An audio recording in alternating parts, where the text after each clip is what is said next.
Om Swastiastu. Assalamualaikum warahmatullahi wabarakatuh.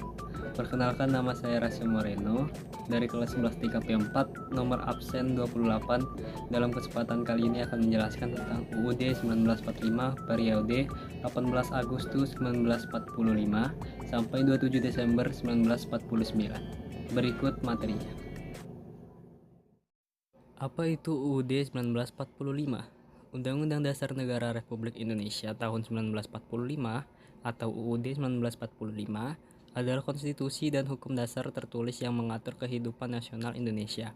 UUD 1945 merupakan perwujudan ideologi Pancasila yang tercantum dalam pembukaan UUD 1945. UUD 1945 memiliki beberapa fungsi. Yang pertama, sebagai alat kontrol untuk memastikan bahwa hukum dan peraturan yang lebih rendah sesuai dengan ketentuan UUD 1945, dan yang kedua sebagai dasar hukum yang mengatur aktivitas warga negara dan semua lembaga negara Indonesia. Selanjutnya, sejarah demokrasi Indonesia periode UUD 1945, 18 Agustus 1945 sampai 27 Desember 1949. Sejarah demokrasi Indonesia periode UUD 1945, 18 Agustus 1945 sampai 27 Desember 1949 bisa disebut sebagai momen awal terbentuknya Indonesia. Momen-momen penting di kisaran tahun tersebutlah yang menjadikan Indonesia memiliki pemerintahan seperti sekarang.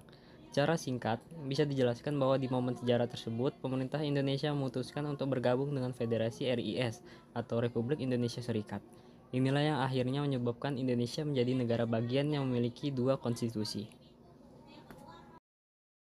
Mengenal sejarah demokrasi Indonesia periode UUD 1945, 18 Agustus 1945 sampai 27 Desember 1949. Periode sejarah demokrasi Indonesia periode UUD 1945, 18 Agustus 1945 sampai 27 Desember 1949 merupakan periode awal kemerdekaan Indonesia, tepatnya setelah proklamasi kemerdekaan pada 17 Agustus 1945. Berdasarkan Hiruk-Pikuk Indonesia tahun 1949 tentang kelahiran Republik Indonesia Serikat, Pusat Data dan Analisa Tempo 2020, sejarah demokrasi Indonesia selama periode tersebut dapat dibagi menjadi beberapa tahapan penting. Terdapat 6 tahapan-tahapan penting. Yang pertama, proklamasi kemerdekaan tanggal 17 Agustus 1945. Pada tanggal 17 Agustus 1945, Soekarno dan Muhammad Hatta memproklamasikan kemerdekaan Indonesia di Jakarta. Ini adalah momen berakhirnya masa penjajahan Belanda di Indonesia. Yang kedua, perjuangan diplomasi dan konflik bersenjata tahun 1945 sampai 1949. Setelah proklamasi, Indonesia terlibat dalam perjuangan diplomasi dan konflik bersenjata melawan Belanda yang ingin mengembalikan koloni mereka. Perundingan diplomatik tidak berhasil. Pada tahun 1947, pecahlah agresi militer Belanda I. Konflik bersenjata ini berlanjut hingga agresi militer Belanda II pada tahun 1948. Yang ketiga, Kabinet Sultan Syahrir tahun 1945 sampai 1947. Sultan Syahrir membentuk kabinet pertama Indonesia dan menjadi Perdana Menteri.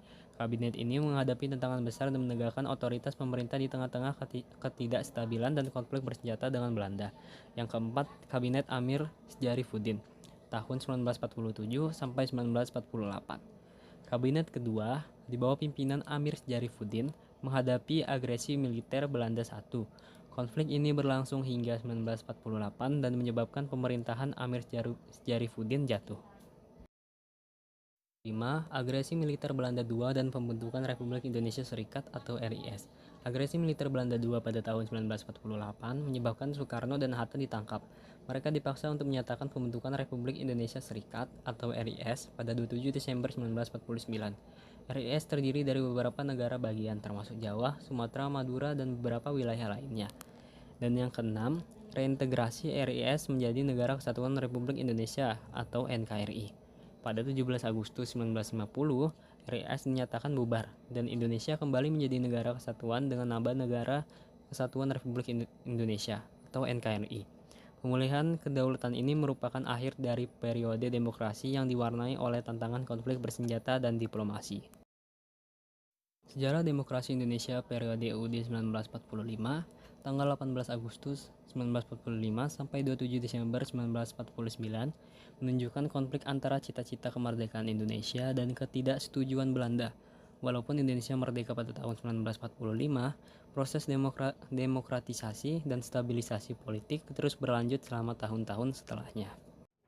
Sekian penjelasan dari saya tentang UUD 1945 periode 18 Agustus 1945 sampai 27 Desember 1949. Saya Rasya Moreno pamit undur diri.